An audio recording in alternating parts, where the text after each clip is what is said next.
Baik dulur El Victor, alhamdulillah saya Ishak bersama Mas Helmi Ansori hadir menemani Anda di Fajar Syiar kali ini. Fajar Syiar kajian ngaji ekonomi Islam bersama narasumber kita. Beliau adalah Dr. Haji Muhammad Khairul Anwar SAG MEI.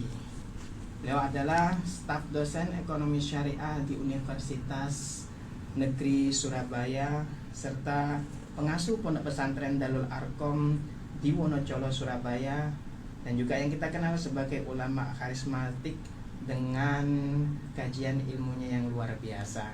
Kali ini beliau sudah hadir di studio narasumber kita. Anda juga bisa bergabung dengan kami di nomor 081 234 939390, 081 234 939390, nomor WhatsApp, ataupun bisa langsung ditelepon secara langsung. Nanti setelah sesi kajian Anda juga bisa mengikuti kita di live streaming IG, Instagram. Tulis saja di Instagram Radio El Victor. Nanti Anda bisa melihat secara langsung narasumber kita dalam menjelaskan kajian ini. Baik, untuk kali ini kita mempunyai topik yang berhubungan dengan ekonomi Islam dengan judul Semangat Bekerja Setelah Mudik. Bersama beliau, mari kita sapa bersama. Assalamualaikum warahmatullahi wabarakatuh. Waalaikumsalam warahmatullahi wabarakatuh, Mas Ishak. Bagaimana kabarnya Ustaz? Alhamdulillah, alhamdulillah sehat walafiat setelah puasa. Semoga Ustaz dan juga keluarga semuanya diberikan kesehatan. Amin. Agar nanti senantiasa bisa memberikan kebaikan Islam dan juga menyebarkan hal-hal yang positif. Amin. Okay. Baik Ustaz, kali ini kita topiknya benar ya Ustaz ya? Okay, Semangat topiknya. Setelah mudik. Kebetulan euforia mudik ini kan luar biasa ini. Luar biasa sekali, Masya Allah. Hampir sudah 2 tahun ya. 2 tahun. Ya walaupun ada juga yang mudik tapi rasanya kan tahun ini itu luar biasa. Luar biasa. Walaupun ya banyak yang cerita di sana sini macet, tapi kan justru itulah kenikmatannya. Iya. Kalau mudik macet kurang. Iya. Tidak nyaman. Justru di situ. Ya. Oke, Mas Isa. Jadi pada kesempatan kali ini kita akan membahas tentang semangat bekerja setelah mudik ini ya. Karena kemarin begitu luar biasanya, bahkan di beberapa medsos itu ada yang cerita habis sekian juta, bahkan ada yang sampai 20 juta untuk mudik. Nah tentunya ya di satu sisi mungkin ada yang menilai itu sebuah pemborosan, tapi di sisi lain ada yang menilai ya memang itulah salah satu euforia dari mudik itu, sehingga ya rasanya kok kalau sudah dihabiskan seperti itu kan jangan kemudian terus setelah kembali ke tempat asal terus bekerjanya tidak semangat lagi, ya janganlah. Ya justru itu harus dijadikan sebagai bahan penyemangat, bahan motivasi untuk kita bagaimana kita ya bekerja lagi secara maksimal. Kalau kita lihat dulu dari Victor ya, mudik itu kan sebuah tradisi, tetapi di dalamnya banyak nilai-nilai keislaman. Jangan dikira mudik itu hanya sekedar rame-rame saja, euforia saja, tetapi ada nilai silaturahim yang luar biasa. Bahkan ada yang bilang, lu ngapain kok jauh-jauh bermacet-macet ria, kan bisa nelpon, bisa WA, macam-macam.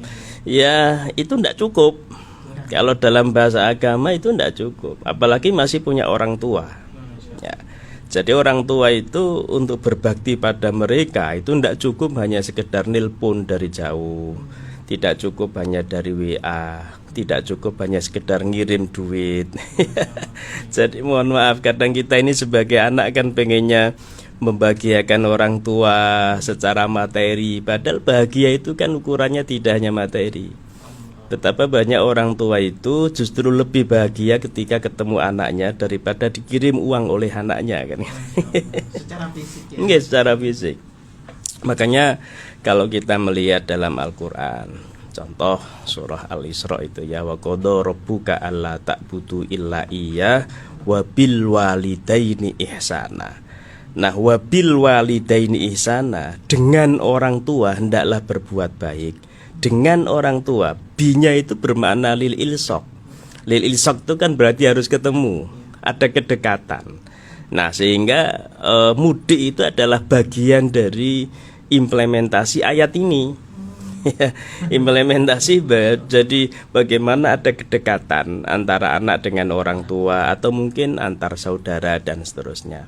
Nah, ini yang kadang-kadang sering dilupakan oleh banyak orang, sehingga mudik hanya sekedar euforia, senang-senang saja dan sebagainya. Padahal lebih dari itu adalah sebenarnya implementasi dari perintah agama.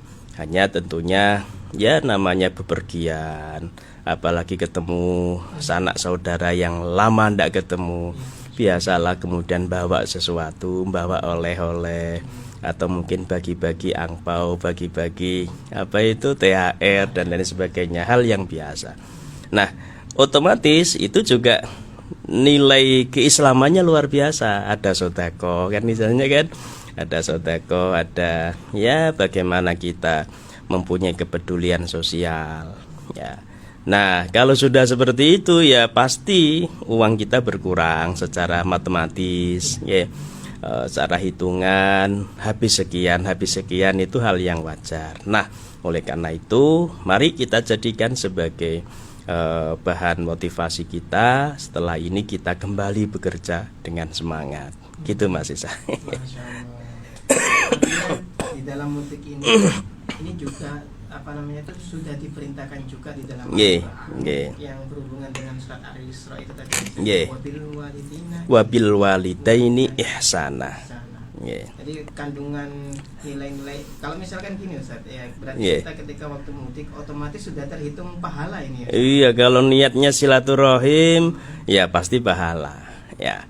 Belum lagi kalau hadisnya Rasulullah itu kan, man ahabba ayyubsatalahu fi rizqihi wa yumsa'alahu fi atharihi falyasil rahimah kan gitu. Barang siapa yang seneng, yang ingin rezekinya barokah, umurnya barokah, maka hendaklah dia silaturahim. Nah, ini sudah bagian dari ajaran agama juga. Makanya kemarin ketika bermacet-macet ria itu ya jangan hanya sekedar diniati jalan-jalan, tapi ya harus diniati silaturahim dengan saudara, dengan orang tua apalagi. Itu bagian dari perintah agama. Dan ternyata mudik juga disebutkan di dalam Al-Quran juga, ya kan? Ada nilai-nilai Islam di dalamnya berupa sedekah, silaturahmi, ya kan? Karena memang kadang-kadang Ustaz mohon maaf ketika waktu kita jauh perantauan gitu ya. Ini kita kurang gitu untuk karena wah jauh juga posisi saya. Orang tua ada di desa di misalkan Trenggalek, posisi saya ada di Kalimantan. Nah, otomatis untuk mudik ini kan kurang, bukan istilahnya nominal yang sedikit. Betul. Menganggap enteng sudah telepon saja dari sini melalui video call. Nah, apakah semacam ini itu apa namanya itu menyimpang? Ya. Apa perintah? Ya tentunya sesuai dengan kemampuan lah Mas. Ya, sesuai dengan kemampuan. Kalau memang dia jauh dari keluarga, terutama dari orang tua, dan secara materi mungkin ya terbatas, ya sesuai dengan kemampuan dia. Kalau mampunya silaturahimnya melalui video call, melalui media sosial, ya kenapa tidak? Ya memang mampunya seperti itu. Tapi bagi mereka yang betul-betul mampu untuk ketemu secara langsung, ya kenapa tidak? Mohon jangan diremehkan ini. Karena begini, Aisyah dan dulur-dulur Al-Victor ya, kita komunikasi langsung ketemu dengan lewat media itu jauh berbeda. Contoh ini kan eranya kan era pandemi kemarin tuh kan ngajar di kampus, di sekolah selalu menggunakan cara online, media online. Nah ternyata hasilnya luar biasa, sangat kurang kalau kita lihat. Ya gimana ini luar biasa kurang. Gimana tidak wong kadang-kadang diajar tapi mahasiswanya tidur. Sambil tidur-tiduran sampai kebablasan tidur. Apalagi anak SD, anak itu berat itu ngajar mereka. Belum lagi bagaimana karena begini, orang sekolah, orang kuliah itu kan tidak hanya sekedar transfer pengetahuan, tapi bagaimana kita memberikan suri tauladan pada anak didik kita. Ya, sehingga kalau dari jarak jauh ya jelas berbeda. Nah, silaturahim juga begitu. Ya, betapa banyak orang yang salah paham hanya komunikasi melalui media. Rapat-rapat itu kadang sering salah paham karena melalui media. Ya, nah kalau ketemu udah yang gegeran bisa gergeran kan. Ya, lebih jelas dan ya meminimalisir salah paham lah. Nah, tentunya dalam silaturahim juga begitu. Bagaimana kita sama orang tua, sama keluarga, ya, ya berusaha bagaimana bisa ketemu dengan mereka secara langsung. Tetapi sekali lagi, kalau memang kita tidak mampu karena keterbatasan kondisi kita atau keterbatasan finansial kita, ya kenapa tidak kita bisa melalui cara online media sosial. Ada yang menarik Ustaz, ini juga beberapa orang pernah mengalaminya. Dan ketika waktu berada di perantauan yang sangat jauh sekali, kemudian keadaan finansial ini istilahnya itu di bawah kebutuhan, masih kurang. Akhirnya ketika waktu akhir-akhir setelah bulan Ramadan itu sang ibu menelpon, kemudian hingga meminta anaknya untuk kembali ke kampung halamannya dengan mengancam, nanti kalau misalkan saya nggak ada nanti bagaimana? Ancamannya seperti itu. Sedangkan posisinya jauh sekali Ustaz. Mungkin ada beberapa teman itu, beberapa orang itu bahkan sampai di luar negeri. Hitungannya seperti itu. Jadi sang ibunda menginginkan anaknya kembali lagi ke kampungnya, supaya jangan kerja lagi di luar negeri, kerja di sini. Dalam keadaan si anak kondisi finansialnya sangat kurang dan juga terbatas. Nah, menanggapi hal semacam itu bagaimana? Kalau menurut saya ya bagaimanapun kita ikuti orang tua. Apalagi ibu itu kan, ya seberat apapun bagi kita, tapi kalau memang itu adalah perintah ibu, ya harus kita usahakan. Apalagi yang seperti itu, jangan-jangan ibunya tahu kalau di sana nggak berhasil, daripada di sana nggak berhasil, mending lebih baik pulang. Makanya orang Jawa dulu tuh kan ada istilah kumpul gak kumpul, mangan gak mangan, sementing kumpul. Walaupun itu dibalik sama orang sekarang dibalik, kumpul gak kumpul yang penting mangan. Padahal kalau bagi orang tua yang tadi awal saya sampaikan, kadang-kadang kebahagiaan orang tua itu dekat dengan anak-anaknya. Jadi bukan karena selalu dipenuhi secara materi, belum tentu. Bahkan ya kalau dulu orang tua saya masih hidup itu ya memberikan batasan ke saya, minimal sebulan sekali harus pulang. Minimal 1 bulan sekali harus pulang, karena kebetulan saya kan dekat Lamongan kan, Lamongan. Jadi ya saya usahakan sebulan sekali, bahkan kadang lebih dari sekali sebulan itu, karena bagaimanapun pertemuan itu sangat penting. Nah, kasus yang tadi seperti itu ya bagaimanapun kita harus mengikuti arahan orang tua. Ridallah fi ridol walidain wa sukhtullah fi sukhtil walidain. Ridhonya Allah itu tergantung ridhonya orang tua. Jangan-jangan dia seret kerjanya di sana itu karena orang tua nggak ridho. Jadi udahlah, kalau kita membahagiakan orang tua itu pasti kita dibahagiakan oleh Allah. Ya, tidak ada ceritanya orang yang betul-betul berbakti membahagiakan orang tua terus hidupnya susah, itu nggak ada ceritanya. Makanya kadang-kadang saya sering menyampaikan ke mahasiswa saya, ketika kita hidup ini sering ada masalah, ada hal ini, hal itu, dan lain sebagainya. Jangan-jangan kita pernah bikin masalah pada orang tua kita yang belum minta maaf kepada mereka. Nah, sehingga kita upayakan semaksimal mungkin bagaimana membuat orang tua ridho pada kita. Ya, kunci kebahagiaan dunia akhirat ya orang tua itu. Sehingga orang Jawa dulu kan mengistilahkan wong tua itu pangeran katon kan. Tuhan yang kelihatan. Artinya di sini bagaimanapun juga yang namanya orang orang tua ini mutlak gitu ya Ustaz ya. Nggih. Kita harus mengikuti apa ya, dalam keadaan bagaimanapun. Iya. Kalau orang tua menginginkan kita Nggih. kembali ke sana ya kita Kembali. Jadi kita harus mengikuti orang tua kecuali perintah itu yang bertentangan dengan syariat. Lah tapi kalau yang tadi kasus itu disuruh pulang kerja saja di sini, ya itu bukan bertentangan dengan syariah sehingga harus kita ikuti. Ya. Jadi kalau saya melihat itu, ya itu tadi, jangan-jangan kenapa finansial dia di perantauan kok ndak maksimal, jangan-jangan memang orang tua nggak ridho kan di situ. Nggih. Repotnya di situ. Ini yang kadang-kadang kita kurang begitu memberikan perhatian betul. Nggih, betul. Dan memang ya kita sering mengukur sesuatu itu hanya dari sisi materi saja. Itu salah satu kelemahan dan kesalahan kita selama ini. Sedikit-dikit materi, dikit-dikit materi kan gitu. Ketika melihat orang nggak punya uang, dikira dia nggak bahagia. Padahal orang itu jangan-jangan lebih bahagia daripada kita yang uangnya banyak.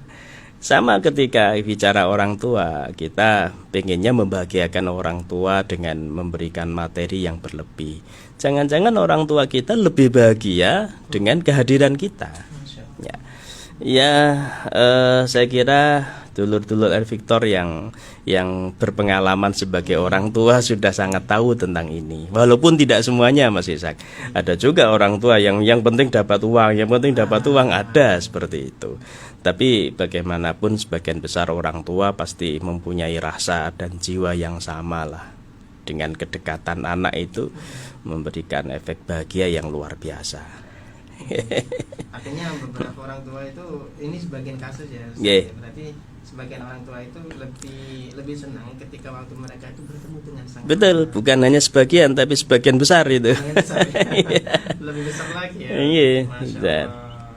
Nah, sehingga setelah selesai mudik, ya mari kita maksimalkan kerja kita lagi.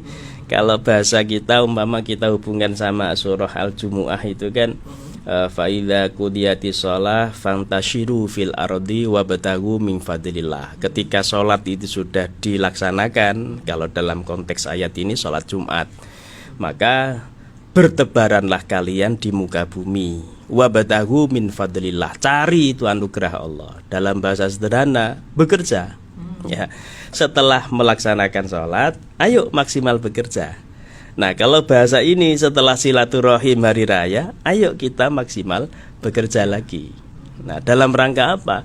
Ya, dunyawiyah wa ukhroniyah. Ya, jadi kita bekerja itu kan bukan sekedar nyari materi, nyari kebahagiaan dunia, tapi juga dalam rangka bagaimana rohani kita. Ya, sehingga produktivitas di dalam ekonomi Islam itu bukan hanya diukur jasadiyah, materi, tapi juga ruhaniyah. Rohani kita bagaimana? Sekaya apapun kita, sehebat apapun mungkin materi kita, tapi kalau rohani kita tidak hebat, ya rasanya percuma. Ya, kadang banyak uang tapi malah mikir nanti bagaimana uangnya jangan-jangan dicuri orang, macam-macam, malah bingung. Nah, sehingga dalam perspektif ekonomi Islam, ya bagaimana jasadiyah kita, materi kita, dan juga rohaniyah kita, rohani kita ini bagaimana. Nah, sehingga ini mari kita secara maksimal bekerja untuk duniawiyah dan ukhroniyah. Nah, makanya kalau saya lihat di tafsir Al-Marawi ini ya, ketika menafsirkan ayat fa idza qudiyatis sholatu fantashiru fil ardi wabtaghu min fadlillah, ai fa idza ataitumus sholata fatafarraqu li ada'i masalihikum ad-dunyawiyah. Maksudnya apa? Menurut Imam Al-Marawi, perintah ayat tadi itu maksudnya ketika kita sudah selesai menjalankan sholat, maka fatafarraqu, ya bertebaranlah, berpisah-pisahlah kalian semua, li'ada'i masalihikum, dalam rangka memenuhi kemaslahatan kalian ad-dunyawiyah, yang berupa duniawi. Ya, Tapi bukan sekedar duniawiyah, di sini ada ba'da an ataitum ma yang fa'ukum fi akhiratikum. Ya. Artinya apa? Jangan lupa tadi itu ada perintah sholat dulu, baru kemudian bekerja.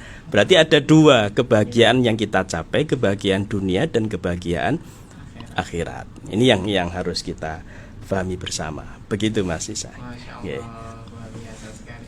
Saya tertarik Ustaz dengan Yeah. namanya itu tadi penjelasan panjenengan yang menjelaskan bahwasanya dalam bekerja itu tidak hanya jasad saja, Yeah. melainkan ruh kita itu juga bekerja. Yeah. Artinya menggabungkan. Ini kan kita membahas mengenai semangat bekerja, Ustaz. Yeah. Artinya bagaimana prakteknya menggabungkan antara jasad dan ruh ketika bekerja untuk mendapatkan baik itu duniawi maupun ukhrawi. Nah, kalau kita merujuk pada surah Al-Qasas 77, wabtaghi fima atakallahu darul akhirah wala tansa nasibaka minad dunya. Dan carilah kebahagiaan akhirat dengan menggunakan kebahagiaan dunia. Ya, jadi wabtaghi fima atakallahu darul akhirah. Carilah kebahagiaan akhirat, ya, menggunakan apa yang telah dianugerahkan Allah kepada kalian di dunia ini. Ya. Wala tansa nasibaka minad dunya. Nah, tapi jangan lupakan bagian kalian di dalam kehidupan dunia. Ya. Saya kira ini adalah nilai keseimbangan yang luar biasa di dalam Islam. Islam itu tidak hanya sekedar mengajarkan ukhrawi saja, hanya sekedar sholat atau ibadah-ibadah spiritual yang lain, tetapi juga Islam mengajarkan bagaimana kebahagiaan dunia ini. Ya, maka jangan heran satu doa yang mungkin hampir semua umat Islam hafal ini. Sapu jagat itu. Rabbana atina fid dunya hasanah wa fil akhirati hasanah wa qina adzabannar. Jadi keseimbangan kebahagiaan kita itu ya jangan sekedar bahagia dunia, tapi juga harus bahagia akhirat. Kenapa? Karena kita hidup ini kan tidak hanya sekedar di dunia. Mohon maaf, kadang-kadang ada orang-orang tertentu yang merasa hidup itu hanya di dunia. Tapi bagi kita di dalam ajaran Islam, hidup itu tidak hanya di dunia. Bahkan di dunia ini kan hanya fase kehidupan yang kesekian kalinya. Ya, setelah mati nanti kita masuk ke alam lain. Sehingga karena kita percaya ada alam akhirat dan alam yang lain, maka orang meninggal itu bukan akhir dari kehidupan. Ya. Jadi orang meninggal itu ya masih hidup, cuman di alam yang berbeda. Jadi di alam yang berbeda. Maka ketika ada orang sodako karena niatnya untuk dia, ya tidak masalah, wong dia masih hidup sebenarnya. Ketika kita doakan, kita kirimi Fatihah dan lain sebagainya, tidak masalah, wong dia masih hidup. Ya, nah ini yang sering kita lupakan, seolah-olah orang tuh kalau sudah mati ya selesai. Padahal ya tidak hanya pindah alam yang tentunya berbeda alam itu ketika dia hidup di dunia. Masya Allah. Ya. Mencari kebahagiaan ukhrawiyah melalui kegiatan yang ada di duniawiyah. Wabtaghi fima atakallahu darul akhirah. Carilah ya kebahagiaan akhirat dengan apa yang telah dianugerahkan Allah pada kalian di dunia. Ya, contoh begini, kita bekerja dapat uang. Ayo uang kita gunakan menggapai kebahagiaan akhirat. Ya, kita diberi kesehatan oleh Allah di dunia ini. Ya, kita gunakan kesehatan kita untuk menggapai mencari kebahagiaan akhirat. Kita diberi anak, diamanai anak. Ya mari anak itu bagaimana caranya bisa membuat kita bahagia di akhirat. Ya. Kita punya suami, punya istri, ya itu juga bagaimana kita gunakan semua itu dalam rangka menggapai kebahagiaan akhirat. Nah kalau seperti itu berarti dalam Islam itu dunia akhirat itu satu kesatuan. Ya, jadi tidak kemudian dipisahkan. Kita ini kan mohon maaf sering mendikotomi sesuatu yang sebenarnya tidak boleh didikotomi, tidak boleh dipisah. Ya, dunia akhirat dalam Islam itu satu kesatuan. Tidak boleh kemudian yang penting dunia saja, akhirat belakangan, nggak bisa. Ya, sama dengan hablum minallah dan hablum minan nas. Kita ini sering membedakan. Udahlah ini hablum minallah, ini hablum minan nas, nggak bisa. Itu satu kesatuan. Maka ketika ada orang hablum minallahnya baik tapi hablum minan nasnya jelek, jangan-jangan hablum minallah dia ada yang salah. Ya. Kalau rumus saya itu ketika hablum minallah itu baik, maka otomatis mestinya hablum minan nas juga baik karena satu kesatuan. Sebaliknya ketika hablum minan nas itu baik, maka mestinya hablum minallah juga baik. Kok ada orang suka neraktir koncone, diajak mangan koncone, seneng ngajak wong liya, seneng sedekah macam-macam. Lho kok giliran diajak sholat nitip umpama. Jangan-jangan kebaikan dia sama temannya tadi ada sesuatu. Mungkin bukan karena Allah, tapi mungkin biar dianggap orang yang alim atau orang yang suka dermawan ya, atau ada kepentingan, atau jangan-jangan biar dipilih jadi anggota dewan. Ya kalau seperti itu ya tidak ikhlas lagi, sehingga hablum minallah dia ya susah. Makanya ini satu kesatuan.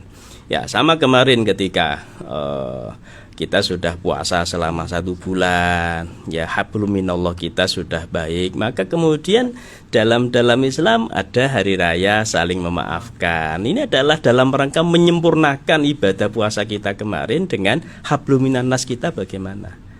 Ya makanya kita merasa berterima kasih dengan pendahulu kita di Nusantara ini kan, yang mengadakan tradisi halal bihalal itu, masya Allah. Saya itu kalau merenung Mas Isa dan dulur-dulur ya, rasanya kita ini bersyukur sekali jadi orang Indonesia ini. Ya, betapa tidak kita ini secara nggak langsung disetting, didesain sedemikian rupa oleh keadaan untuk menjadi orang baik, Mas Isa. Ya. Kita itu tanpa belajar agama umpama itu kok rasanya sudah tersetting menjadi orang yang agamis. Karena keadaan. Ya contoh begini, musola sebelum sholat sudah ada bacaan Qur'annya, terus ada azannya, kemudian ada jamaahnya. Setelah jamaah pengajian juga di mana-mana. Ya belum lagi ada kegiatan-kegiatan hari besar Islam ya. Jadi saya berpikir kok umpama dadi wong Indonesia gak belajar agama saja bisa menjadi orang agamis itu. Sebenarnya. Tapi ya tentunya jangan terus kalau gitu nggak usah belajar agama ya. Enggak. Nah tetap. Ini maknanya apa? Maknanya ternyata mayoritas itu penting Mas Isa. Ya. Kenapa kita bisa seperti itu? Karena kita mayoritas. Coba kalau minoritas, berat mengkondisikan seperti ini. Ya, makanya kalau dipikir-pikir, ini pentingnya kita mayoritas. Maka kita kemana-mana mau musafir nyari masjid ya gampang. Ya coba kalau di luar negeri yang minoritas nyari masjid ya susah. Kok jangankan musafir pengen mampir ya, ndak nyari Jumatan aja ndak gampang. Makanya masya Allah kita sangat beruntung. Belum lagi tradisi-tradisi yang kelihatannya itu tidak Islami, tapi ternyata di dalamnya itu penuh dengan ajaran Islami, itu luar biasa. Halal bihalal ini kan tradisi kita. Kita nyari di luar negeri ya belum tentu ada. Ya, tetapi alhamdulillah orang tua kita dulu men-setting sedemikian rupa ya dalam rangka menyempurnakan puasa kita kemarin. Kemudian ada halal bihalal dalam rangka hablum minan nas kita ya. Luar biasa sekali. Patut kita syukuri ya. Nggih, patut kita syukuri. Nggih. Orang-orang kita, maksudnya orang-orang tua kita yang dulu mendesain ini berupa bi'ah maupun ada. Iya. Dengan kita menjadi orang-orang yang religius. Sehingga kemarin yang mudik habis uang sekian karena ngasih orang tua atau ngasih saudara-saudaranya, ya jangan terlalu disesali. Wong itu anggap saja sedekah, diniati sedekah, infak dan sebagainya. Insya Allah kalau kita niati baik nanti dibalas oleh Allah. Nggih, kerjanya semakin maksimal, hasilnya semakin maksimal nanti. Masya Allah.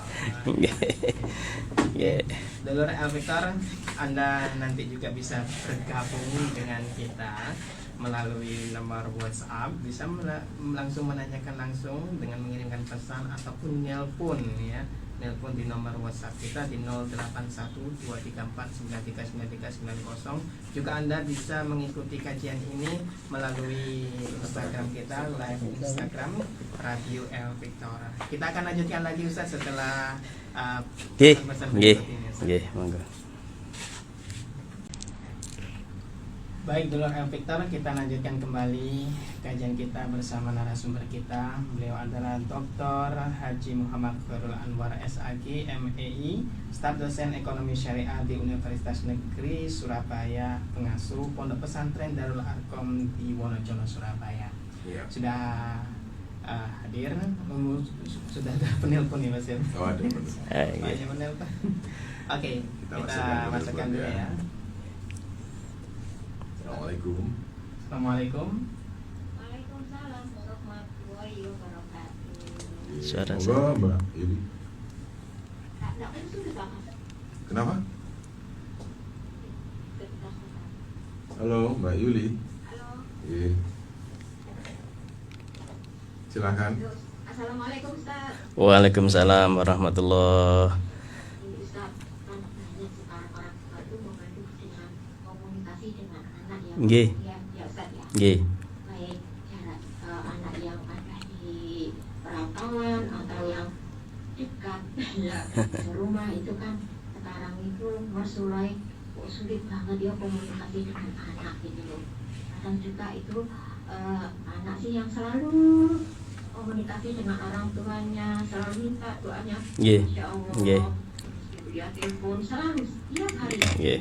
Kadang juga merasa WA aja loh, cuma dibaca dong. Nggih. Kan kita mengharapkan ya ada jawaban dari anak itu, gimana kabarnya, gimana ada apa-apa. Itu tapi anak tak pernah ya, tak Nggih. mungkin anak kesibukan atau apa. Terus gimana ya caranya Ustadz ya tetap menjalin komunikasi dengan baik Nggih. dengan anak gitu loh, walaupun kita itu berjauhan gitu loh. Kan gampang banget kan komunikasi. Betul. Apakah orang tua yang harus ngelondoh ya, harus ngalah gitu, terus gak putus asa berkomunikasi walaupun tidak dijawab. Apakah seperti itu Ustaz? Nggih. Jawab banget sih Ustaz. Betul. Iya, karena orang tua itu doa tak pernah putus ya dengan Nggih. anak itu. Nggih. Masya Allah. Iya, Mbak Yuli. Ini bukan saya saja Ustaz. Banyak, betul. Nggih. Ya, mohon sarannya Ustaz. Nggih. Apa yang akan kita lakukan? Itu ngapunten Ustaz. Nggih. Maksudku sangat Sami-sami. Waalaikumsalam warahmatullahi wabarakatuh. Bu Yuli tulangan. Nggih. Jadi begini, langsung aja nggih. Pak. Jadi ini bukan hanya untuk ibu tapi untuk kita semua, bukan untuk Bu Yuli saja tapi untuk semua dulur-dulur termasuk untuk saya juga. Kenapa bisa seperti itu? Pertama tentunya ya perkembangan zaman. Ini pastilah globalisasi. Yang dulunya begini jadi begitu itu pasti punya pengaruh. Yang kedua, ini sebagai bahan introspeksi kita bersama. Rasulullah itu pernah mengingatkan birru abaakum tabarukum abnaukum. Berbaktilah kalian pada orang tua kalian, maka anak kalian akan berbakti pada kalian. Ada hubungan kausalitas. Ya. Dalamnya apa? Nggih. Kalau kita baik sama orang tua kita, maka anak akan baik pada kita. Ngapunten, ini bukan kasusnya Bu Yuli loh, bukan ya. Tapi ini kita bersama, umum, secara umum. Kalau kita komunikasi dengan orang tua kita dengan komunikasi yang baik, maka anak kita akan komunikasi dengan kita tentunya. Nah, terus gimana sekarang solusinya? Ya butuh kedekatan. Tadi ayat yang saya baca, wabil walidaini ihsana. Itu di situ ada lil ilsok, ada butuh pertemuan, kedekatan di sana. Jadi tidak cukup hanya jarak jauh. Ya ternyata Bu Yuli ini termasuk tipe orang tua yang seneng kedekatan sama anak. Jadi tidak sekedar ditelepon dari jauh, DWA dari jauh, enggak, tapi butuh kedekatan. Kemudian yang kedua, kalau dilanjutkan ayat itu, ya di situ ada wala takul lahuma uffin. Anda jangan ngomong Nah ini kalau saya maknai secara umum, secara kontekstual, ini adalah bagaimana kita komunikasi. Ya, jadi bukan sekedar ojo misui wong tua, jangan, tidaknya itu maknanya, tapi bagaimana kita berkomunikasi dengan baik sama orang tua kita. Ya, jadi ya kalau bahasa Jawanya kan ono basa krama inggil. Nah, itu implementasi dari walatakullahuma ufin sebenarnya. Jadi kadang ada orang memaknai ayat ini secara sempit. Oh, gak oleh misui wong tua. Kok cuman hanya sekedar itu, terlalu sempit itu. Ya mungkin kalau tadi kasusnya Bu Yuli, nek di WA wong tua iku ya balesen lah, ojo diwaca tok. Nah itu juga implementasi walatakullahuma ufin. Nah sehingga sekarang kalau kita punya orang tua, ngepunten punya anak seperti itu, ya bagaimana kita dekati anak kita. Ya saya yakin ibunya tahulah bagaimana ini cara mendekati anak-anaknya itu. Karena kasus seperti ini banyak, ya banyak sekali. Kemarin saya disambati teman saya. Jadi anaknya di pondok. Ya terus pulang itu kan pengennya ada kedekatan. Enggak, anaknya ini di kamar terus. Di kamar terus. Ibunya itu seneng kan kalau mungkin diajak masak bareng atau mungkin ke pasar bareng. Enggak, orang anak ini pulang dari pondok malah di rumah, di kamar. Mungkin ya, jadi ini memang kasus kita bersama. Ngoten. Kadang-kadang sama orang tuanya komunikasi itu malu. Kalau di luar terutama Ustaz Eli. Iya. Kok wong tuane dhewe kok susah. Oke, kita lanjutkan ke WA ya. Nggih. Ya. Assalamualaikum Pak Ustadz, saya Ibu Putri dari Madura. Ya, izin bertanya, doa apa kalau ada ingatin dia marah. Saya kepingin ada jujur, saya sampai berusaha buat sedekah subuh atas nama anak saya ini supaya jadi anak yang solihah. Yeah. Ya ini kasus juga ini. Saya kira tidak hanya Bu siapa itu? Bu Putri. Ada banyak kasus seperti ini. Ya kita harus betul harus mendoakan anak kita. Dungone wong tua iku kaya dungone Nabi nang umate. Jadi insya Allah mustajabah.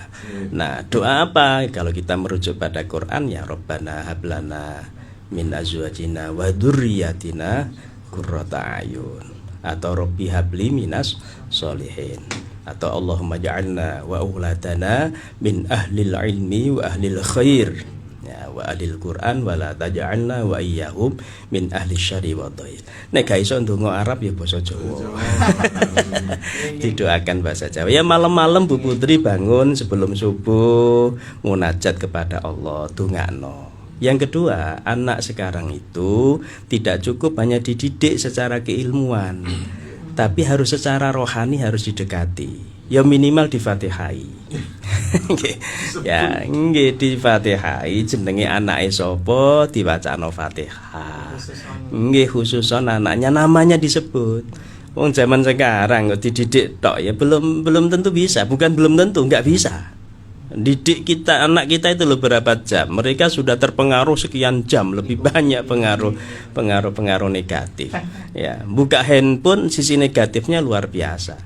Kalau diulangi hanya mengandalkan TPQ, hanya mengandalkan pelajaran agama di sekolah, hanya mengandalkan mohon maaf, seislami apapun sekolah kita.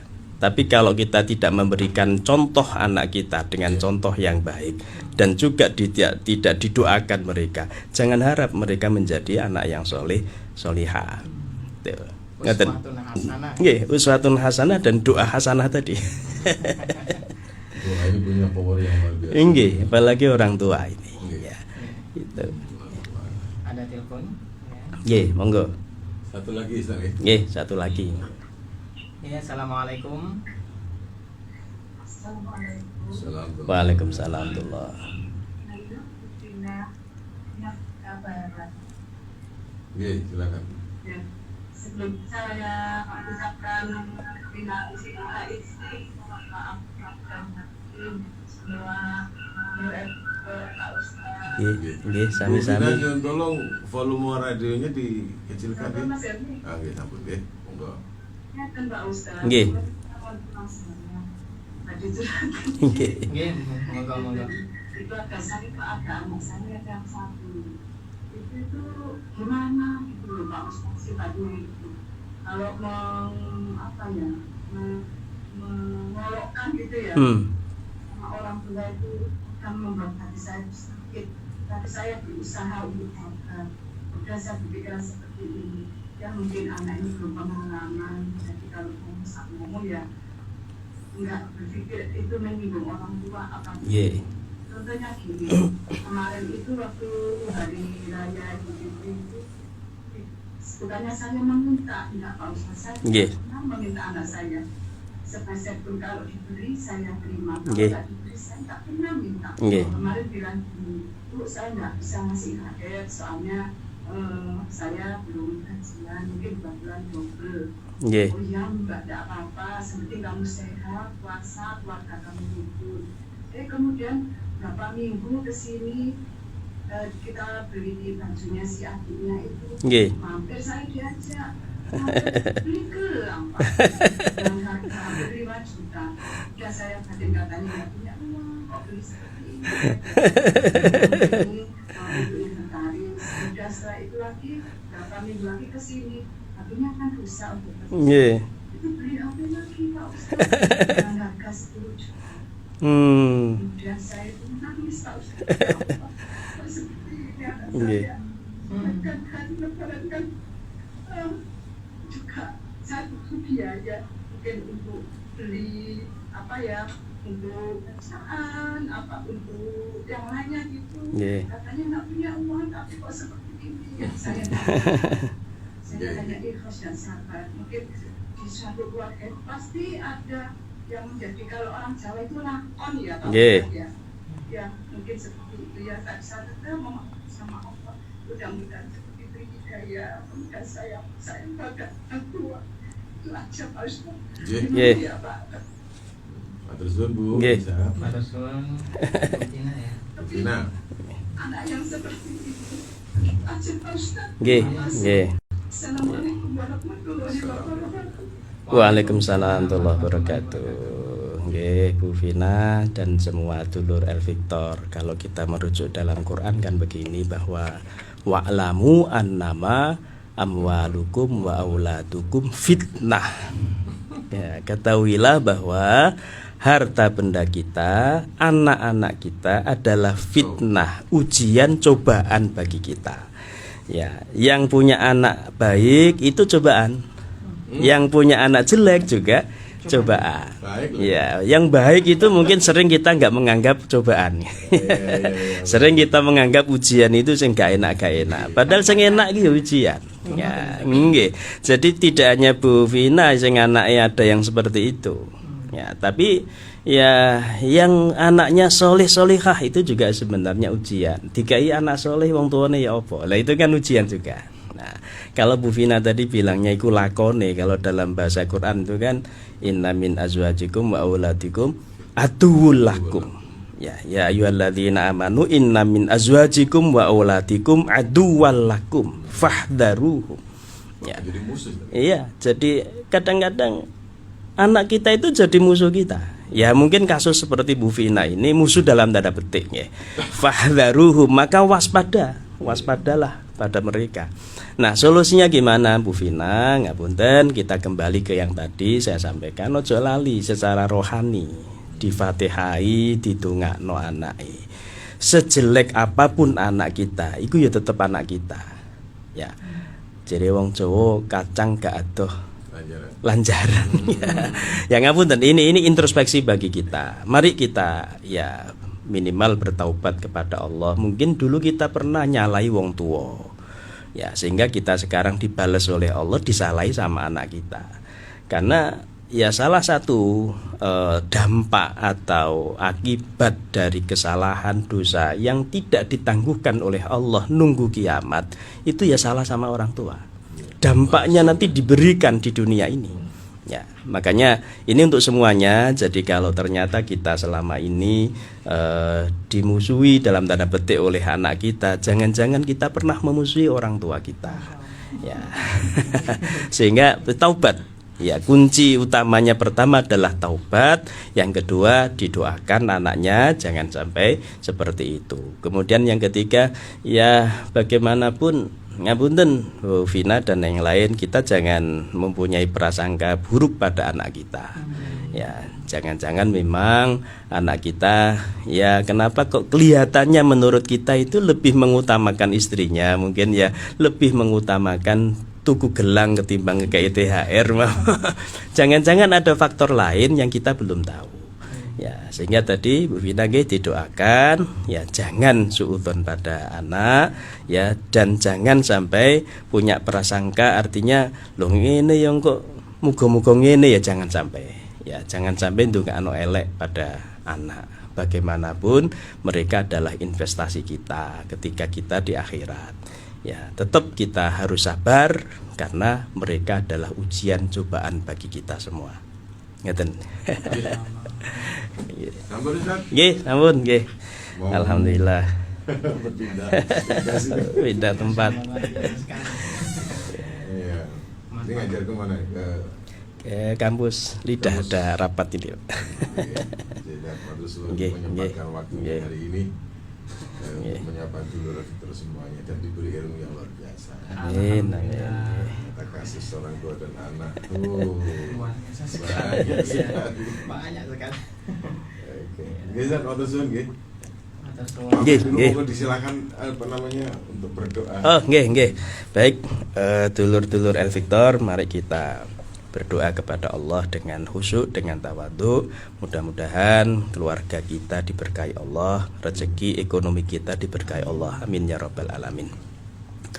Bismillahirrahmanirrahim. Allahumma sholli ala sayyidina Muhammad wa ala alihi washabihi wasallim. Alhamdulillahi rabbil alamin. Hamdan syakirin, hamdan na'imin, hamdan yuwafi ni'amahu wa yukafi'u mazidah. Ya Rabbana lakal hamdu kama yanbaghi li jalali wajhikal karim wa 'azimi sultanik. Allahumma inna nas'aluka al-'afwa wal 'afiyah fid dini wad dunya wal akhirah. Allahumma inna nas'aluka al-huda wat tuqa wal 'afafa wal ghina. Allahumma barik lana fi umrina wa barik lana fi auladina wa barik lana fi arzakina wa barik lana fi hayatina bi rahmatika ya arhamar rahimin.